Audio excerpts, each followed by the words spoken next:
কেমন আছো ছাত্রছাত্রীরা? আমি সুলতান স্যার। আজকে অষ্টম শ্রেণীর আমরা একটা গুরুত্বপূর্ণ অধ্যায় করব, যেটা যেটা কিনা ভারতীয় সংবিধান ও গণতন্ত্রের কাঠামো ও জনগণের অধিকার। দেখো, এই দেশে বাস করতে গেলে কিছু জিনিস একেবারেই জানা উচিত। প্রত্যেকটা ছাত্রছাত্রী, শুধু ছাত্রছাত্রী নাই, প্রত্যেকটা জনগণের জানা উচিত এই যে সংবিধানের আমাদের কি রাইটস দিয়েছে, এই সংবিধান কতটা গুরুত্বপূর্ণ। আমাদের জীবনে কোনো কিছু যদি সমস্যা হয়, সেই সমস্যা কিন্তু আমরা সমাধান এই সংবিধানের মাধ্যমে করতে পারি। আর আমাদের এই যে গণতন্ত্রের কাঠামোটা কিরকম, সেই গণতন্ত্রের কাঠামো জানতে গেলে এবং আমাদের কি অধিকার, প্রত্যেক ব্যক্তির সংবিধানে অধিকার দিয়েছে, সেই অধিকারগুলো কিন্তু আমাদের জানা উচিত। সেই অধিকারগুলো না জানলে আমরা কিন্তু সমাজে, দেশে এবং বিভিন্ন জায়গায় বঞ্চিত হব। তাই বঞ্চনা থেকে মুক্তি পেতে এই অধ্যায়টা অত্যন্ত অত্যন্ত জরুরি। আর আমাদেরকে এটা অবশ্যই জানতে হবে। শুধুমাত্র শিক্ষার্থীরা না, যারা শিক্ষার্থীর বাইরে আছেন তাদেরকেও এখানটা কিন্তু অবশ্যই জানতে হবে। তো শুরু করা যাক আজকের অষ্টম অধ্যায়ের ভারতীয় সংবিধানের গণতন্ত্রের যে আমরা দেখলাম কাঠামো ও জনগণের অধিকার। এটা কি নবম অধ্যায়ে আছে, আর এখানে তোমরা তোমাদের যে টেক্সট বুকটা সেটা দেখতে পাবে। চলো তাহলে শুরু করা যাক। দেখো, আমরা যে একেবারেই হেডলাইন করেছি যে ভারতীয় সংবিধান। দেখো, সংবিধান হচ্ছে এটা তোমরা জানো, কনস্টিটিউশন অফ ইন্ডিয়া। এই যে সংবিধান, এই সংবিধানের গণতন্ত্রের কাঠামো এবং জনগণের অধিকার, শুধু এইটুকুই আমরা জানবো যে গণতন্ত্রের কাঠামো কোন ধরনের ভাবে কিভাবে করা হয়েছে এবং জনগণের, একেবারে সাধারণ জনগণ বা তাদের, এখানে কিন্তু জনগণকে কিভাবে দেখা হয়েছে, তাদের অধিকারগুলো কি আছে, সেইগুলো আমরা একটু দেখে নেব। তো আমরা একটু ফিরে যাই পেছনের দিকে এবং সেখান থেকেই আমরা কিন্তু সমস্ত কিছু বুঝে নিই। দেখো, 1947 খ্রিস্টাব্দে 15ই আগস্ট অনেক ক্ষয়ক্ষতি হবার পরেও কিন্তু কি দেশ শেষে কি স্বাধীনতা অর্জন করেছিল এবং রাষ্ট্রের জন্ম হলো কি, ভারতবর্ষ রাষ্ট্রের জন্ম হলো 1947 সালে।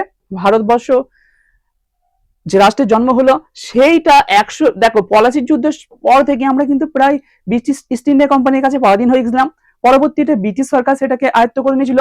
আমরা 190 বছর ঔপনিবেশিক শাসনের মধ্যে ছিলাম, আর 190 বছর পরে মুক্তি পেলাম।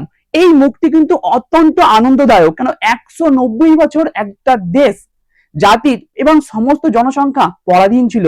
তাদের কোনো ব্যক্তিগত মতের স্বাধীনতা ছিল না, তাদের আইনগত স্বাধীনতা ছিল না, তাদের উপর নির্মমভাবে অত্যাচার হয়েছিল। এই অত্যাচারের পরে কিন্তু 190 বছর পরে, আমরা যদি পলাশির যুদ্ধের পরে দেখি, প্রায় 200 বছর পরে কি হলো, আমাদের স্বাধীনতা পেল। এটা একটা অত্যন্ত আনন্দর এবং খুব খুশির বিষয়। তার সাথে সাথেই কিন্তু একটা দুঃখ বা কষ্টও ছিল। সেই দুঃখ কষ্টটা কি না, দেশভাগের যন্ত্রণা। ভারতটাকে দুটো দেশে বিভক্ত হয়ে গেল, একদিকে ভারতবর্ষ আর একদিকে পাকিস্তান। এটাও কিন্তু খুব দুঃখ এবং যন্ত্রণাদায়ক ছিল। কিন্তু ভারত ভাগ হওয়ার পরে এই ভারতকে কিভাবে পরিচালনা করবে সেটা নিয়ে কিন্তু একটা কি, কোনো কিছু যদি পরিচালনা করা হয়, যেমন ব্রিটিশরা আমাদের ভারতকে পরিচালনা করতো, তাহলে তাদের একটা আইন ছিল, তাদের একটা শৃঙ্খলা ছিল, তাদের একটা কনস্টিটিউশন ছিল। তো এই আমাদের এই সংবিধান, এই সংবিধানের কিন্তু গুরুত্বটা খুবই খুবই প্রয়োজন মনে হলো যে আমাদের দেশকে সঠিকভাবে পরিচালনা করার জন্য সংবিধানের অবশ্যই অবশ্যই প্রয়োজন। এই প্রয়োজনীয়তাটা কবে থেকে অনুভব করেছে? দেখো, এই প্রয়োজনীয়তাটা অনেক আগে থেকে অনুভব করেছে, সেটা আমি পরে বলবো। এখানে যেটা মূল আমাদের জানতে হবে সেটা কি না, সেই সব কি করবো, যে সংবিধান যদি আমরা রচনা করি, কি করতে হবে না, সবাই মিলে একটা সংবিধানের জন্য সভা বসাতে হবে এবং সেখানে সভাপতিত্ব করতে হবে। তাই একটা সংবিধানের সভা বসানো হয়েছিল এবং এই সংবিধানের সভা থেকে বিভিন্ন তর্ক বিতর্কের মাধ্যমে একটা সংবিধান গণপরিষদ গ্রহণ করা হয়েছিল। সেই সময়টা কত ছিল না, 1949 খ্রিস্টাব্দে 26শে নভেম্বর। 1949 খ্রিস্টাব্দে 26শে নভেম্বর গণপরিষদে কি হলো, একটা সংবিধানটিকে কি হলো, খসড়াটাকে সবার সামনে তুলে ধরা হলো। কিন্তু এটা কার্যকর হয়েছিল যখন থেকে এই সংবিধানটা কার্যকর হলো, ভারতে সংবিধানটা প্রযোজ্য হলো যে এইগুলো মেনেই চলতে হবে, সেই সময়টা ছিল 26শে জানুয়ারি 1950 খ্রিস্টাব্দে। তাহলে 26শে জানুয়ারি 1950 খ্রিস্টাব্দে এই সংবিধানটা কার্যকারী হলো। আর এই সংবিধানটা কার্যকারীর দিনে আমরা সেই একেবারেই বলি রিপাবলিক ডে। ওকে, চলো এগিয়ে যাই। দেখো, এখানে আমরা কি, দা সংবিধান বা কনস্টিটিউশন বলতে কি বোঝাই দেখো, সংবিধান বা কনস্টিটিউশন হলো কতগুলি আইনের সমষ্টি। সেই আইন মোতাবেক কোন সংস্থা বা প্রতিষ্ঠান পরিচালিত হয়। দেখো, যেহেতু আমাদের একটা রাষ্ট্রকেও একটা প্রতিষ্ঠান, তাই রাষ্ট্র পরিচালনার জন্যও কি একটি সংবিধানের প্রয়োজন হয়। যেহেতু রাষ্ট্রকে পরিচালনা করার জন্য কি লাগবে? আইন কানুন লাগবে। আইন কানুন এইগুলো প্রয়োজনের কি হয়? একটা সংবিধান প্রয়োজন। আর এইটাই হলো যে আমাদের কনস্টিটিউশন। এটাকে যদি আমি আরেকটু ভালো করে বলি, রাষ্ট্রের নিরিখে সংবিধান হলো সেই সব আইন কানুন যার দ্বারা সরকারের ক্ষমতা, নাগরিকদের অধিকার এবং সরকার নাগরিকদের সম্পর্ক পরিচালিত হয়। সংবিধান একটি দেশের সার্বভৌমত্বের প্রতীক। ওকে, একেবারে ক্লিয়ার। এখানে কিন্তু কোনো কিছু বুঝতে অসুবিধাই নেই। কত ছোট করে লেখা আছে সংবিধান কি, এবং সংবিধানকে মানে দেশের সংবিধান বলতে কি বোঝো। এটা যেইভাবেই আসে তোমরা কিন্তু এই কনসেপ্টটা রাখতে পারলে অবশ্যই সমস্ত প্রশ্ন উত্তরগুলো লেখা তোমাদের জন্য অনেক সহজ হয়ে যাবে। চলো আমরা একটু এগিয়ে যাই। দেখো, তাহলে আমরা তো বুঝেই গেলাম সংবিধান কি। তারপরে আমরা দেখলাম যে স্বাধীনতার পরে কি সংবিধানের প্রয়োজন ছিল। এবার আমরা কি একটু দেখে নেব এই যে সংবিধানটা রচনা হয়েছিল, তো সেই রচনার পেছনে কে কে ছিলেন এবং কিভাবে সভাপতিত্ব হয়েছিল এবং কার গুরুত্ব কতটা সেটা একটু দেখে নেব। এটা তোমাদের সিলেবাসেরই একেবারে খুব গুরুত্বপূর্ণ পড়া। দেখো, ভারতবর্ষ যখন ব্রিটিশ শাসনের অধীনে ছিল তখনই কি ব্রিটিশ সরকারের আইন মোতাবেক ভারত কি শাসন করা হতো। তাহলে ব্রিটিশ তার যে আইন ছিল ব্রিটিশদের যে সেই মতোই শাসন করতো। কিন্তু সেখানে কি সমস্যা ছিল? সেখানে ছিল ভারতের চাওয়া পাওয়া কোনো প্রতিফলন করতো না। ভারতীয়রা যা চাইতো তাদের চাওয়া হিসাবে নয়, তারা যারা ছিল ব্রিটিশ তারা তাদের ব্যক্তিগত স্বার্থ সব আইন কানুনগুলো করে রেখেছিল। কিন্তু এটা তো মেনে নেওয়া সম্ভব নয়। তাই ভারতের জাতীয় কংগ্রেস প্রতিষ্ঠার পর থেকে জাতীয় নেতৃত্ববৃন্দ ভারতের জন্য একটি কি সংবিধান রচনার দাবি করতে থাকলো যে আমাদের দেশে আমাদের একটা সংবিধান থাকবে, ওই সংবিধান অনুসারে আমাদের দেশ শাসন করা হবে। তো এটা জাতীয় কংগ্রেস প্রথম থেকেই চাইছিল, কিন্তু কিছুতেই ব্রিটিশরা এটাকে মেনে নিচ্ছিল না। কিন্তু শেষ পর্যন্ত এইটা একেবারে না মানতে পেরে তারা এই যে ক্রমে আন্দোলনের চাপে ভারতীয় স্বাধীনতা এবং সংবিধানের দাবিকে দূরে সরিয়ে রাখা সম্ভব হয়নি। তারা যখন একের পর এক আন্দোলন করলো তখন এই যে দাবিটা আর সরিয়ে রাখতে পারলো না। 1946 সালে দেখো, তখন কিন্তু ভারত স্বাধীন হয়নি, তোমরা ভালো করেই জানো। 1947 সালে 15ই আগস্ট ভারত স্বাধীন হয়েছে, তার কিন্তু দেখো 1 বছর আগে 1946 খ্রিস্টাব্দে এবং জুলাই মাসে। ঠিক আছে, সালগুলো একটু মনে রাখবে, শর্ট কোয়েশ্চেনের জন্য দারুণ কাজ করবে। গণপরিষদ গঠিত হয়। তাহলে কি গঠিত হলো? 1946 খ্রিস্টাব্দে জুলাই মাসে গণপরিষদ গঠিত হলো। এই গণপরিষদ, এখানে কিন্তু প্রত্যেকটা লাইন এক একটা এমসিকিউ এর জন্য এবং শর্ট কোশ্চেনের জন্য গুরুত্বপূর্ণ। খালি জাস্ট একটু শুনে রাখো, মনে কিন্তু থেকে যাবে, কেন পরপর প্রত্যেকটা তারিখ আছে। ডাক্তার রাজেন্দ্র প্রসাদ গণপরিষদের স্থায়ী সভাপতি নির্বাচিত হন। তাহলে স্থায়ী সভাপতি কে ছিল গণপরিষদের? না, রাজেন্দ্র প্রসাদ ছিলেন গণপরিষদের স্থায়ী সভাপতি। এবং স্বাধীন ভারতের সংবিধানের রচনার জন্য একটি খসড়া কমিটি গঠিত হয়। এখান থেকেও কিন্তু একটা শর্ট কোশ্চেন আছে যে কজন সভাপতিত্ব ছিল আর কে সভাপতিত্ব করেছিল এই সংবিধানের। দেখো, বি আর আম্বেদকর সভাপতিত্ব করেছিলেন এবং কে ছিল না 7 জন খসড়া কমিটি সাংবিধানিক রচনার কাজটি করেছিলেন। তাহলে কমিটিতে কজন ছিল? 7 জন ছিল। আর এটা সভাপতিত্ব কে করেছিলেন? ডাক্তার বি আর আম্বেদকর। দেখো, এই ছবিটা যে দেখছেন ইনি হলেন ডাক্তার বি আর আম্বেদকর এবং ইনি হলেন ভারতবর্ষ। এখানে তুমি দেখতেই পাচ্ছ ডাক্তার রাজেন্দ্র প্রসাদ গণপরিষদের কি স্থায়ী সভাপতি এবং পরবর্তীতে কিন্তু ইনি ভারতবর্ষের স্বাধীন ভারতের প্রথম রাষ্ট্রপতি নির্বাচিত হয়েছিল। সেগুলো আমরা পরে দেখে নেব। চলো, তাহলে আমরা এগুলো বুঝতে পারলে কোনো অসুবিধা নেই। তাহলে আমরা একটা টুকরো টুকরো কথাগুলো দেখে নিই। কি দেখবো না, সাধারণতন্ত্র দিবস। দেখো, সাধারণতন্ত্র দিবস বাংলায় বললে তো বুঝতে পারবে না, কিন্তু ইংরেজিতে দেখো রিপাবলিক ডে। রিপাবলিক ডে মানেই হলো সাধারণতন্ত্র দিবস। এটা কি এই মাত্র যেটা বুঝলাম সেটাই, একেবারে সুন্দর করে বুঝে নেবে। 1950 খ্রিস্টাব্দে 26শে জানুয়ারি থেকে ভারতবর্ষকে সাধারণতন্ত্র বলে ঘোষণা করা হয়।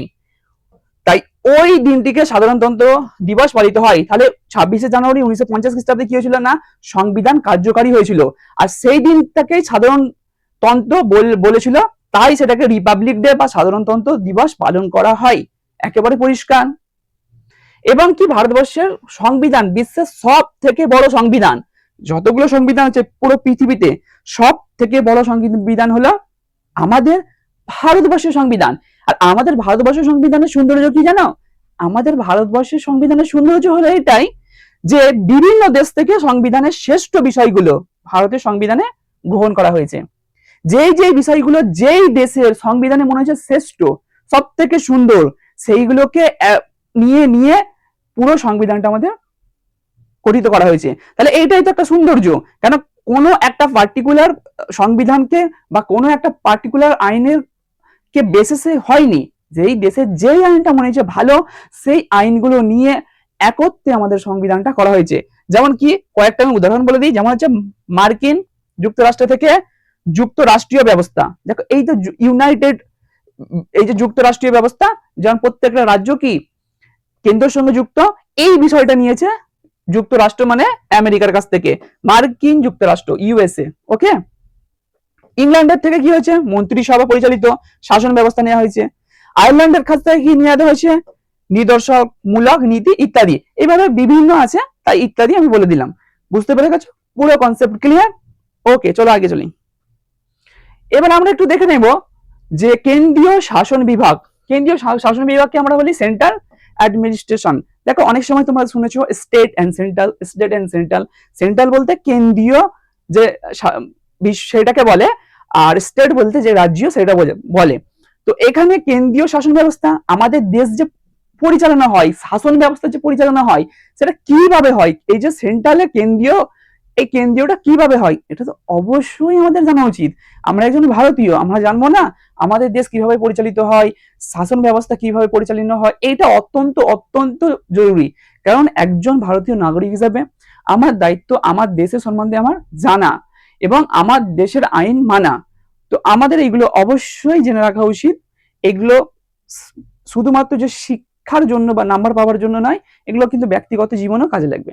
যাই হোক, ভারতের সব কি হলো, যা সংসদীয় গণতান্ত্রিক ব্যবস্থা, রাষ্ট্রপতি, উপরাষ্ট্রপতি, মন্ত্রী পরিষদ নিয়ে কেন্দ্রের শাসন বিভাগ। তাহলে কি কি না, রাষ্ট্রপতি আর কে, উপরাষ্ট্রপতি এবং মন্ত্রী পরিষদ, এইগুলোকে নিয়ে হচ্ছে কেন্দ্রের শাসন বিভাগ গঠিত হয়। তাহলে কেন্দ্রের শাসন বিভাগে কে কে আছে? কেন্দ্র শাসন বিভাগ আছে, রাষ্ট্রপতি আছে। কেন্দ্রের শাসন বিভাগে আছে, উপরাষ্ট্রপতি আছে। কেন্দ্রের শাসন বিভাগে আছে মন্ত্রী পরিষদ। বুঝতে পেরেছ? তাহলে এই তিনটে নিয়ে হলো সেন্ট্রাল অ্যাডমিনিস্ট্রেশন বা কেন্দ্রীয় আইন বিভাগ। ওকে, পরিষ্কার? এবং আইন বা দেখো তোমাদের এখানে দেখতেই পাচ্ছ আইন তথা দিক থেকে কি বিচার করলে রাষ্ট্রপতি হলেন কি কেন্দ্রের শাসন বিভাগের কি প্রধান। তাহলে রাষ্ট্রপতি কিন্তু কেন্দ্রের আইন বিভাগের প্রধান, যদিও বাস্তবে প্রধানমন্ত্রীর নেতৃত্ব কেন্দ্রীয় মন্ত্রী পরিষদ রাষ্ট্রপতি নামে শাসন কার্য পরিচালনা করেন। তাহলে কিন্তু যদিও বাস্তবে কি হয় না, প্রধানমন্ত্রীর নেতৃত্বে, প্রধানমন্ত্রী যিনি হয় আমাদের ভারতবর্ষের, তেনার নেতৃত্বে কেন্দ্রীয় মন্ত্রী পরিষদ রাষ্ট্রপতির নামে শাসন পরিচালনা করেন। পরিষ্কার? এবার আমরা এটা দেখে দেবো, দেখো রাষ্ট্রপতি যাকে ইংরেজিতে বলা হয় কি প্রেসিডেন্ট। আমাদের এখনের যিনি প্রেসিডেন্ট আছে তোমরা তো জানো, দ্রৌপদী মুর্মু, উনি আছেন আমাদের এখন বর্তমানে রাষ্ট্রপতি। দেখো ভারতের রাষ্ট্রপতি হলো কি রাষ্ট্রের প্রধান। ভারতের যিনি রাষ্ট্রপতি হয় তিনি হচ্ছে আমাদের রাষ্ট্রের হচ্ছে প্রধান। এবং রাষ্ট্রপতি জাতির প্রতিনিধিত্ব করেন।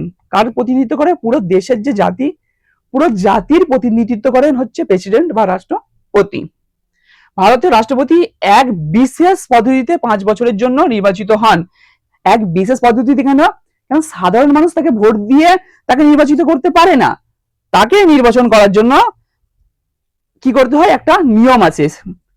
এই ব্যক্তি একাধিকবার রাষ্ট্রপতি পদে নির্বাচিত হতে, রাষ্ট্রপতি পদপ্রার্থী হতে গেলে ওই ব্যক্তিকে কমপক্ষে কি 35 বছর বয়স বা ভারতীয় নাগরিক হতে হবে। তাহলে কি কি হতে হবে, ক্রাইটেরিয়া কি হতে হবে? যদি কেউ রাষ্ট্রপতি হতে চায় তাকে অবশ্যই 35 বছর বয়স হতে হবে। 35 বছরের কম বয়সী কিন্তু রাষ্ট্রপতি হতে পারবে না। এটা কিন্তু রাষ্ট্রপতি হবার একটা ক্রাইটেরিয়া। বা তুমি ধরতে গেলে দেখো তুমি কলেজে ভর্তি হতে গেলে তাহলে কি করতে হবে, তোমাকে উচ্চ মাধ্যমিক পাস করতে হবে, তাই তো? ভোটার অধিকারী হতে গেলে কি হবে, 18 বছর বয়স হতে হবে। এই যেমন একটা বয়স 18 বছর বয়স হলে তবে ভোটের অধিকার পাবে, তেমন 35 বছর বয়স হলে তবেই তুমি রাষ্ট্রপতি হবার যোগ্য বলে তোমাকে গ্রহণ করা হবে, তার কম বয়সে কিন্তু করা হবে না। যেমন 18 বছরের কম বয়সী ছেলেকে ভোট দিতে দেওয়া হয় না, 17 বছর ছেলেকে কি দেওয়া হয়? একেবারেই না, তাই তো। তাহলে আর কি আছে না, লোকসভায় নির্বাচিত হওয়ার যোগ্য হতে হবে।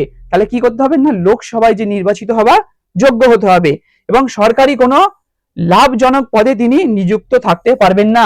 সরকারি কোনো লাভজনক পদ মানে কোনো মানে চাকরিতে আছেন, সেই চাকরি থেকে আবার ওখানে আসবেন, এটা হবে না, তেনাকে ওটাকে ত্যাগ করতে হবে থেকে এখানে, তবে তিনি এই ক্রাইটেরিয়ার উপযুক্ত বলে গণ্য করা হবে। চলো আগে একটু দেখে নিই আমরা। দেখো কিন্তু মনে রেখো, ইংল্যান্ডের রানীর মতো ভারতের রাষ্ট্রপতিও কেন্দ্রের শাসন বিভাগের নামমাত্র প্রধান। ইনি কিন্তু মার্কিন যুক্তরাষ্ট্রের রাষ্ট্রপতির সঙ্গে আমাদের দেশের রাষ্ট্রপতির ক্ষমতার ভূমিকা কোনো মিল নেই। তোমরা যদি ভাবো যে ইউএসএ তে যে রাষ্ট্রপতি তারই সমস্ত ক্ষমতা, এখন যেমন ডোনাল্ড ট্রাম্প আছে ইউএস এর রাষ্ট্রপতি, তিনি যা চাই তাই করতে পারেন, কিন্তু এটা কিন্তু হয় না আমাদের দেশে কিন্তু কি হয় না, উনি যিনি রাষ্ট্রপতি থাকে তেনার হাতে সমস্ত ক্ষমতা নেই, এটা কিন্তু তোমাদেরকে মাথায় রাখতে হবে। ভারতের প্রথম রাষ্ট্রপতি হলেন ডক্টর রাজেন্দ্র প্রসাদ। ইনি হলেন ডক্টর রাজেন্দ্র সরি ইনি আমরা আগে দেখেছি, আরেকবার দেখে নিই রাজেন্দ্র প্রসাদকে ওনাকে। ইনি হলেন ডক্টর রাজেন্দ্র প্রসাদ, তোমরা এর আগেও ছবিটা দেখেছো। ইনি হলেন ডক্টর রাজেন্দ্র প্রসাদ এবং আমাদের দেশের প্রথম রাষ্ট্রপতি। এরপরে আমরা যাব উপরাষ্ট্রপতি বা ভাইস প্রেসিডেন্ট। দেখো রাষ্ট্রপতির পরেই উপরাষ্ট্রপতি এবং ভাইস প্রেসিডেন্ট। সাধারণত কি হয় না, যে কোনো জিনিসে দেখবে সভাপতি, তারপরে কি প্রথমে যে প্রেসিডেন্ট থাকে সভাপতি থাকে, তারপরেই ভাইস প্রেসিডেন্ট, উপসভাপতি, সভাপতি তার নিচেই থাকে। সেরকমই রাষ্ট্রপতির পরেই কি উপরাষ্ট্রপতি এবং ভাইস প্রেসিডেন্ট। এনার পদ মর্যাদা কি, এনার কাজ কি, এগুলো একটু আমরা দেখে নেব। দেখো পদমর্যাদার দিক থেকে রাষ্ট্রপতির পরেই উপরাষ্ট্রপতির স্থান, তাহলে রাষ্ট্রপতির পরেই কার স্থান হচ্ছে? উপরাষ্ট্রপতির স্থান হচ্ছে। তাহলে বুঝতেই পারছো, রাষ্ট্রপতি তারপরে উপরাষ্ট্রপতি। এবং উপরাষ্ট্রপতির পদে প্রার্থী হতে গেলে কমপক্ষে 35 বছর বয়স ভারতীয়, এ দেখো তাহলে তোমাকে কি হতো, এখানেও কিন্তু সেম 35 বছর বয়স হতে হবে, ভারতীয় নাগরিক হতে হবে, অন্য কোনো দেশের নাগরিক হলে হবে না, এবং রাজ্যসভার সদস্য হওয়ার মতো পদাধিকার বলে রাষ্ট্রপতি বাবদ যোগ্যতা থাকতে হবে। তাহলে কি কি হতে হবে এখানে, যদি উপরাষ্ট্রপতি কেউ হতে চায় বা তোমরাও যদি ভবিষ্যতে উপরাষ্ট্রপতি হতে চাও, তাহলে কিন্তু তোমাদেরকে কি প্রথম ক্রাইটেরিয়া হয়ে যায় 35 বছর বয়স যখন হবে। তারপরে কি হবে না, ভারতীয় নাগরিক, তোমরা যারা ভারতীয় নাগরিক অবশ্যই তোমরা পাচ্ছ সুযোগ এটা, এবং রাজ্যসভা সদস্য বা রাজ্যসভার সদস্য হতে হবে, রাজ্যসভার সদস্য হতে হবে বা রাজ্যসভার সদস্য সমান হতে হবে, তবেই তুমি উপরাষ্ট্রপতি নির্বাচনে দাঁড়াতে পারবে। এবং যদি তুমি নির্বাচনে জিতে যাও, তুমি উপরাষ্ট্রপতি হতে পারবে। এবং স্বাধীন ভারতের উপরাষ্ট্রপতিও রাষ্ট্রপতির মতোই উপরাষ্ট্রপতি এবং বিশেষ পদ্ধতিতে নির্বাচিত হন। সাধারণ মানুষ কিন্তু এনাদেরকে নির্বাচিত করে না, এনাদেরকে কিন্তু তোমরা আমরা যেমন প্রধানমন্ত্রী থেকে শুরু করে পঞ্চায়েত সবাইকে কি আমরা সাধারণ মানুষরা নির্বাচন করি, সেটা কিন্তু হয় না। এখানে কিন্তু যে আইনসভা থাকে বা যেখানে তোমার আমরা এখানে দেখলাম কি দেখলাম না, রাজ্যসভা, এই রাজ্যসভা সদস্যরা ভোট দিয়ে এনাকে নিযুক্ত করেন এবং সভাপতিত্ব করেন। ঠিক আছে, রাষ্ট্রপতির কার্যকাল সাধারণত কি 5 বছর। দেখো এই 5 বছর কিন্তু আমাদের দেশের নিয়ম, রাষ্ট্রপতিও 5 বছর, উপরাষ্ট্রপতিও 5 বছর, প্রধানমন্ত্রীও 5 বছর, পঞ্চায়েতের প্রধানও 5 বছর, এইভাবে কিন্তু 5 বছর করে কিন্তু সবার মেয়াদ থাকে। তুমি যদি একবার জিতে যাও বা এই উপরাষ্ট্রপতি যদি একবার জিতে যায়, কি হবে, যদি উপরাষ্ট্রপতি জিতে যায়, ধরো তুমি বলতে আমি কি বলছি, যদি তুমি ভবিষ্যতে রাষ্ট্রপতি হতে চাও, উপরাষ্ট্রপতি হতে চাও, তখন অথবা যিনি উপরাষ্ট্রপতি আছে তিনি কতদিন থাকবে? 5 বছর। ওকে, চল আগে যাই। ভালো লাগছে ক্লাস? কেন্দ্রীয় আইনসভা, দেখো আমরা একটু জেনে নেব কেন্দ্রীয় আইনসভাটা কি।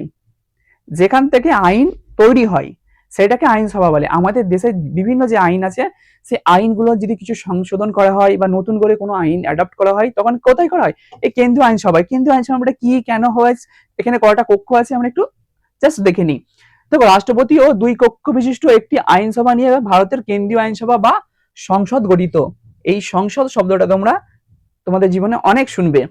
কেন্দ্রীয় আইনসভা আইন রচনা। কেন্দ্রীয় ধারা আইনসভার কি কি কাজ? কেন্দ্রীয় আইনসভার কাজ হচ্ছে আইন রচনা করা, সংবিধান সংশোধন করা, করের হার নির্দিষ্ট করা প্রভৃতি নানান কাজ করে থাকে। তাহলে তোমরা যদি বলে যে করের হার, এই যে ট্যাক্স, এটা একটা নির্ধারণ করে কে? না কেন্দ্রীয় আইনসভা। সংবিধানে সংশোধন করে কেন্দ্রীয় আইনসভা। তারপর আইনসভা বা নতুন আইন রচনা করে কেন্দ্রীয় আইনসভা। এছাড়া বহু কাজ করে। চলো আগে। কেন্দ্রীয় আইনসভার উচ্চ কক্ষে বলা হয় রাজ্যসভা, যেটা উচ্চ কক্ষ তাকে বলে রাজ্যসভা। এবং এতে কতজন থাকে? একে অন্তত 250 জন সদস্য থাকতে পারবে। এবং রাজ্যসভা গঠিত হয় কতজনকে নিয়ে? না 250 জন সদস্যকে নিয়ে। ভালো করে মনে রাখবে। রাজ্যসভার সদস্য ছিলেন বিজ্ঞান, চারুকলা, সমাজ সেবা প্রভৃতি ক্ষেত্রে কি খ্যাতিনামা 12 জন ভারতীয় নাগরিকত্বে রাষ্ট্রপতি নিয়োগ করেন। দেখো, এখানে যে রাজ্যসভায় যে ছিল বিজ্ঞান, চারুকলা বা সমাজ সেবা প্রভৃতি ক্ষেত্র থেকে খ্যাতিনামা 12 জন সদস্য থাকে।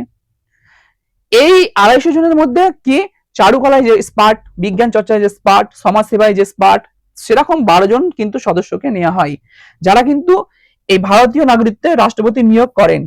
এরাও কিন্তু এই 12 জন রাষ্ট্রপতি নিয়োগের সুযোগ পায়, তারা কিন্তু রাষ্ট্রপতি নিয়োগ করেন। রাজ্যসভায় সদস্য হিসাবে নির্বাচিত হতে হলে কোনো ব্যক্তিকে অন্তত 30 বছরের বয়স। তাহলে কি এখানে কি থাকলো? কেন্দ্রীয় সভায় 30 বছর হতে হবে। রাজ্যসভার সদস্য হিসাবে নির্বাচিত হতে গেলে যদি কেউ রাজ্যসভার একজন সদস্য হয় তাহলে তাকে 30 বছর বয়স হতে হবে। আমরা দেখলাম রাষ্ট্রপতি উপরাষ্ট্রপতি হতে গেলে কত 35 বছর বয়স হতে হবে, কিন্তু রাজ্যসভার সদস্য হতে গেলে 30 বছর হতে হবে। এবং রাজ্যসভার সদস্যরা 6 বছরের জন্য নির্বাচিত হন। এখানে কিন্তু 5 বছর নয়, এখানে কত? 6 বছর। সবকিছু কিন্তু 5 বছর 5 বছর দেখে যাচ্ছ, কিন্তু রাজ্যসভা সদস্য কিন্তু 6 বছর স্টে করতে পারে। চলো আগে দেখা যাক। দেখো, আমরা দেখলাম উচ্চকক্ষের নাম কি? আমরা উচ্চকক্ষের নাম দেখলাম রাজ্যসভা। তাহলে নিম্নকক্ষের নাম কি? আইনসভা। নিম্নকক্ষের নাম হচ্ছে লোকসভা। সার্বিক দেখো, বয়স্ক প্রাপ্তের ভোটাধিকার ভিত্তিতে প্রত্যক্ষভাবে জনগণের দ্বারা লোকসভার প্রায় সকল সদস্য নির্বাচিত হয়। লোকসভা বলতে তোমরা এমপি শুনেছো তো, যে এমপি আমাদের এখানের এমপি, এমএলএ, এই যে শব্দগুলো, যারা এমপি নির্বাচিত হয় তারা সব লোকসভায় বা পার্লামেন্টে যায়। ঠিক আছে? এই লোকসভায় কিন্তু আমরাই ভোট দিয়ে তো এমপি নির্বাচন করি। এমপি থেকে নির্বাচন কারা করে? আমরাই তো করি। ভোট হয়, আমরা লোকসভা ভোট হয়, লোকসভায় আমরা সাধারণ জনগণ, পুরো ভারতবর্ষের জনগণ তারা ভোট দিই। ভোট দিয়ে যে সব থেকে বেশি ভোট পায় সে জয়ী হয় এবং সে কিন্তু এখানে নির্বাচিত হয়। তাই বলেছে কি প্রায় সকল সদস্য নির্বাচিত হয় কি বলেছে, যে কার দ্বারা? না প্রত্যক্ষ জনগণের দ্বারা, একেবারে সরাসরি জনগণের দ্বারা। কেবল রাষ্ট্রপতি 2 জন সদস্যকে মনোনীত করতে পারেন। তাহলে এখানে কিন্তু যতজন সদস্য থাকে সবাই নির্বাচিত হয়। খালি রাষ্ট্রপতি যদি চায় 2 জনকে, যারা নির্বাচিত হয়ে আসেনি, যারা জিতে আসেনি, তাদেরকেও এখানে রাখতে পারে। চলো আগে চলো। সংবিধানের লোকসভার সদস্য কত? 552 জন। তাহলে লোকসভার সদস্য সংখ্যা হচ্ছে 552 জন। লোকসভার সদস্য পদে হওয়ার জন্য কি একজন ব্যক্তিকে কমপক্ষে কত? 25 বছর বয়স হতে হবে। তাহলে লোকসভার যদি সদস্য হতে চাও 25 বছর বয়স হতে হবে। একেবারেই দেখো ভালো করে বয়সগুলো, লোকসভার হতে গেলে 25 বছর, রাজ্যসভার হতে গেলে কত? 30 বছর, রাষ্ট্রপতি হতে গেলে 35, উপরাষ্ট্রপতি হতে গেলে 35 বছর। ওকে, এইগুলো একটু মনে রেখে দেবে। ওই ব্যক্তি বা কি হবে, কেন্দ্র বা রাজ্য সরকারের অধীনে কি চাকরি থাকতে পারবে না। তাহলে কেউ এখানে যদি নির্বাচিত হয়ে যায় সেই চাকরিটা কন্টিনিউ করতে পারবে না। এবং লোকসভা সদস্য 5 বছরের জন্য নির্বাচিত হয়, এরা 5 বছর করে থাকে। এরপরে আমরা একটু দেখে নেব। দেখো, অধ্যক্ষের বর্তমানে উপাধ্যক্ষ বা ডেপুটি স্পিকার, দেখো যে স্পিকার থাকে এই লোকসভায়, যিনি পরিচালনা করে, সেই পরিচালনা যিনি করেন তাকে বলা হয় স্পিকার। স্পিকার, ঠিক আছে? এই স্পিকার কিন্তু এই পুরোগুলো পরিচালনা করে। ওকে, চলো আগে চলো।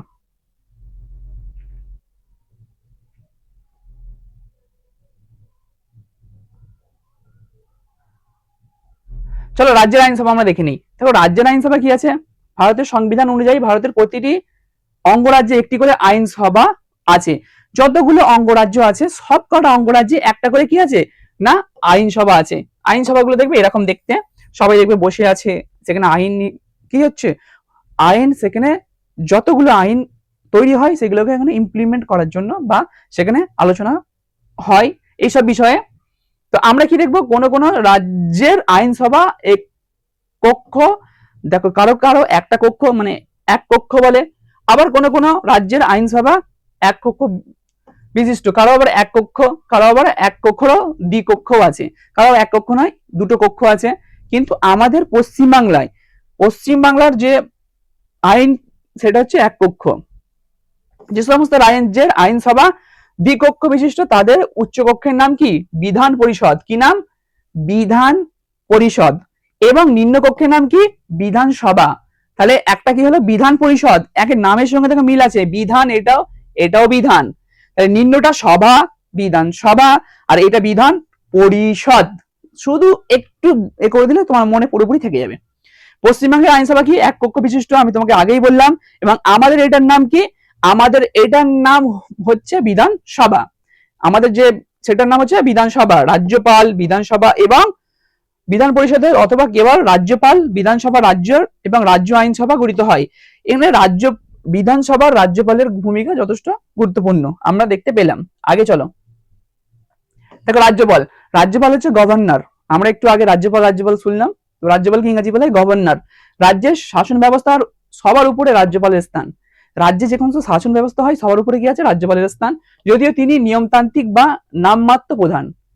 দেখো যেমন রাষ্ট্রপতি সবার থেকে প্রধান, কিন্তু তিনি কিন্তু সমস্ত কার্যক্রম করেন না, প্রধানমন্ত্রী করেন। এখানেও কিন্তু মুখ্যমন্ত্রী করেন, তিনি কিন্তু নামমাত্রই প্রধান। রাজ্যপাল কেন্দ্রীয় সরকারের সুপারিশে রাষ্ট্রপতি দ্বারা 5 বছরের জন্য নিযুক্ত হন। রাজ্যপাল তাহলে কার দ্বারা নিযুক্ত হন, যিনি রাষ্ট্রপতি, দেশের যে রাষ্ট্রপতি থাকে সেই রাষ্ট্রপতি প্রত্যেক রাজ্যে একটা করে রাজ্যপাল নিযুক্ত করেন। এবং কি তিনি রাজ্যের জনগণের দ্বারা সরাসরি নির্বাচিত হন না। রাজ্যের জনগণ বা সাধারণ যারা আছে তারা কিন্তু সরাসরি এনাকে নির্বাচিত করতে পারে না বা এনাকে পদ থেকে হারাতেও পারে না। ইনি কিন্তু কোথা থেকে নির্বাচিত হন না সরাসরি রাষ্ট্রপতির কাছ থেকে। এবং রাষ্ট্রপতির কাছে যাবতীয় খবর এখানে তথ্য পাঠাই হচ্ছে রাজ্যপাল। ওকে, সংবিধান অনুযায়ী রাজ্যপাল পদে নিযুক্ত হতে পারে ওই ব্যক্তি কত বছর বয়স হতে হবে, এখানেও কিন্তু 35 বছর বয়স হতে হবে। যদি কেউ রাজ্যপাল বা গভর্নর হতে চায় তার যে ক্রাইটেরিয়া বা যোগ্যতা সেটা কি 35 বছর বয়স হতে হবে, ভারতীয় নাগরিক হতে হবে এবং তিনি কেন্দ্র বা রাজ্য সরকারের অধীনে চাকরি বা কোনো লাভজনক সংস্থার সঙ্গে যুক্ত থাকতে পারবে না। এইটাই হলো শর্ত। চলো আগে, রাজ্যপাল রাজ্যের মুখ্যমন্ত্রীকে কে নিয়োগ করেন। মুখ্যমন্ত্রী যখন নিয়োগ হয় তখন কিন্তু এই রাজ্যপাল নিয়োগ করেন। কোন মুখ্যমন্ত্রী যখন জিতে আসে শপথ গ্রহণ করানো থেকে নিয়োগ করানো রাজ্যপালের দায়িত্ব। মুখ্যমন্ত্রীর পরামর্শে তিনি অন্যান্য মন্ত্রীদের নিয়োগ করেন। এছাড়াও রাজ্যের বিভিন্ন উচ্চ পদস্থ সম্মানিত পদে ব্যক্তিদের নিয়োগ করেন রাজ্যপাল। বিভিন্ন উচ্চ পদ মানে যারা আইপিএস আইএস তাদেরকে নিয়োগ করা হয় এই রাজ্যপালের দ্বারা। রাজ্যে বিধান পরিষদ থাকলেও রাজ্যের বিশিষ্ট ব্যক্তিদের মধ্যে থেকে কয়েকজন রাজ্যপাল সেখানে নিয়োগ করেন। চলো বুঝতে পেরে গেছো এই বিষয়টা, আমরা এগিয়ে যাই। এবার দেখবো বিধানসভা বা অ্যাসেম্বলি। এই দেখো বিধানসভা তোমরা দেখবে আমাদের যে বিধানসভা এটা আছে, বিধানসভা বা অ্যাসেম্বলি কি, এটা কখন হয়েছিল এইটা একটু জাস্ট গল্পের মতো দেখে নেব। 1969 খ্রিস্টাব্দে পশ্চিমবঙ্গের রাজ্য আইনসভার ক্ষেত্রে বিধান পরিষদকে বিলুপ্ত করার সিদ্ধান্ত নেওয়া হয়। তারপর থেকে পশ্চিমবঙ্গের রাজ্য আইনসভার কেবল বিধানসভা রয়েছে। কি আছে না বিধানসভা বা অ্যাসেম্বলি। বিধানসভার প্রায় সব সদস্য বা বিধায়কগণ প্রাপ্তবয়স্কদের ভোটাধিকার ভিত্তিতে নির্বাচিত হন। তাহলে এই যে বিধানসভায়, এই বিধানসভায় দেখবে কারা থাকে, এমএলএরা থাকে। এমএলএ শুনেছো, এমএলএরা সব কোথায় থাকে এই বিধানসভায়। এবং বিধানসভায় নির্বাচিত কিভাবে হয়, সাধারণ জনগণ ভোটের মাধ্যমে, যাদের 18 বছর বয়স হয়ে গেছে, যাদের ভোটার অধিকার আছে তারা গিয়ে ভোট দেয় এবং ভোটের মাধ্যমে যে বেশি ভোট পায় সে জয়ী হয়। যেভাবে এই বিধানসভায় কিন্তু নির্বাচিত হয়। এই জন্য বলেছে কি সদস্য বা সাধারণ প্রাপ্তবয়স্ক যারা ভোটার অধিকার তাদের মাধ্যমে হয়ে থাকে। কেবল কোনো কোনো বিধানসভায় একজন ইঙ্গ ভারতীয় সদস্য রাজ্যপালের ইচ্ছা অনুযায়ী মনোনীত হতে পারে, এটা ব্যতিক্রম। বিধানসভা সদস্যদের মেয়াদ সাধারণত 5 বছর। তাহলে বিধানসভায় যারা সদস্য, যারা এমএলএ হয়, তাদের মেয়াদ কত? 5 বছর। এবার আমরা দেখবো মুখ্যমন্ত্রী বা চিফ মিনিস্টার। চিফ মিনিস্টার কিভাবে নিয়োগ হয়, চিফ মিনিস্টারের মানে হতে গেলে কি যোগ্যতা লাগবে আমরা একটু দেখে নেব। দেখো, কেন্দ্রের মতো ভারতের অঙ্গরাজ্যগুলি তো কি সংসদীয় সরকার রয়েছে। যেমন কেন্দ্রের একটা আছে, তেমন রাজ্যেরও একটা করে কি আছে? সংসদীয় সরকার আছে। সেই সরকারের প্রধান হলেন মুখ্যমন্ত্রী। তাহলে রাজ্যের অঙ্গরাজ্যের মানে যে কোনো রাজ্যের প্রধানকে না মুখ্যমন্ত্রী, চিফ মিনিস্টার ইংলিশে বলে। চিফ মিনিস্টার হলো সেই রাজ্যের সর্বসরা। ভারতীয় সংবিধান অনুযায়ী রাজ্যপালকে সাহায্য করার ও পরামর্শ দেওয়ার জন্য রাজ্যে একটি মন্ত্রিসভা থাকে। ওই মন্ত্রিসভার প্রধান হলেন মুখ্যমন্ত্রী। তাহলে ওই মন্ত্রিসভার প্রধানকে মুখ্যমন্ত্রী। রাজ্যের বিধানসভার নির্বাচনের পর সংখ্যাগরিষ্ঠ দল বা জোটের নেতা নেত্রীকে রাজ্যপাল মুখ্যমন্ত্রী পদে নিয়োগ করেন। তাহলে প্রত্যেক রাজ্যে যে নির্বাচন হয়, নির্বাচন হওয়ার পরে যে সব বেশি সংখ্যাগরিষ্ঠ দল, বেশি এমএলএ যা জিতবে, সে নেতা হতে পারে, নেত্রীও হতে পারে। ঠিক আছে, মুখ্যমন্ত্রী নিয়োগ করবে কে করবে না রাজ্যপাল করবে, তাকে করবে। যার দল বা সব থেকে বেশি জিতেছে তার মধ্যে একজন নেতা হতে নেত্রী মুখ্যমন্ত্রী পদ গ্রহণ করবে। মুখ্যমন্ত্রীর পরামর্শ মতো রাজ্যপাল অন্যান্য মন্ত্রীদের নিয়োগ করবেন। মুখ্যমন্ত্রী যাদের পরামর্শ দেবেন সেই হিসাবে নিয়োগ হবে। মুখ্যমন্ত্রী ও তার মন্ত্রিসভা থেকে কার্যকারীর জন্য কি বিধানসভায় কাছে দায়বদ্ধ থাকবেন। দেখো, পশ্চিমবঙ্গের প্রধান মুখ্যমন্ত্রী ছিলেন একদম প্রথম, যদি দেখেছি, সরি প্রধান নয়, পশ্চিমবঙ্গের প্রথম মুখ্যমন্ত্রী ছিলেন কে না সি প্রফুল্লচন্দ্র ঘোষ। দেখো, সি প্রফুল্লচন্দ্র ঘোষ কিন্তু ইনি। অনেক সময় কিন্তু তোমরা প্রশ্নের উত্তরে এটা ভুল করো, এখানে কিন্তু প্রফুল্লচন্দ্র ঘোষ হবে। তোমরা অনেকেই লেখো যে প্রফুল্লচন্দ্র রায়। দেখো, প্রফুল্লচন্দ্র রায় কিন্তু প্রথম নয়, ঠিক আছে। প্রথম ছিল প্রফুল্লচন্দ্র ঘোষ। এই এই শর্ট কোশ্চেনটা কিন্তু বহু খাতায় রাখা যায়, ভুল হয়। এটা কিন্তু মনে করে একটু ভালো করে রাখবে, এটা কি প্রফুল্লচন্দ্র ঘোষ। আর এখনের মুখ্যমন্ত্রী তোমরা জানো মমতা ব্যানার্জি, বর্তমানে যিনি মুখ্যমন্ত্রী আছেন। তোমাদেরকে কেমন লাগলো আমার এই ক্লাসটা তোমরা অবশ্যই অবশ্যই কমেন্ট করে জানাবে, লাইক করবে, সাবস্ক্রাইব করবে, এবং যদি তোমাদের খুব ভালো লাগে তোমরা তোমাদের বন্ধুদেরকে শেয়ার করবে। এখানে কিন্তু শুধুমাত্র পড়া নয়, এখানে অনেক কিছু জানা যা জীবনে চলতে গেলে লাগবেই। এছাড়াও কিন্তু তোমরা আমাদের ওয়েবসাইটে যেতে পারো, যেটা হচ্ছে ওয়েবসাইট কি schoolbala.info। schoolbala.info-তে তোমরা সমস্ত MCQ, short question, long question সমস্ত কিছু পেয়ে যাবে। একেবারে সুন্দর করে দেওয়া আছে। আমার যে এইটা পড়ালাম এটার পুরো যে এমসিকিউ গুলো হয়, শর্ট কোশ্চেন হবে, লং কোশ্চেন হবে, সমস্ত কোশ্চেন এবং উত্তর সুন্দর করে সাজিয়ে দেওয়া আছে। তোমরা অবশ্যই ভিজিট করো, এগুলো ডাউনলোড করো আর আমাদের সঙ্গে যুক্ত থাকো। আমি সুলতান স্যার, আবার মিলবো অন্য ক্লাসে। ধন্যবাদ।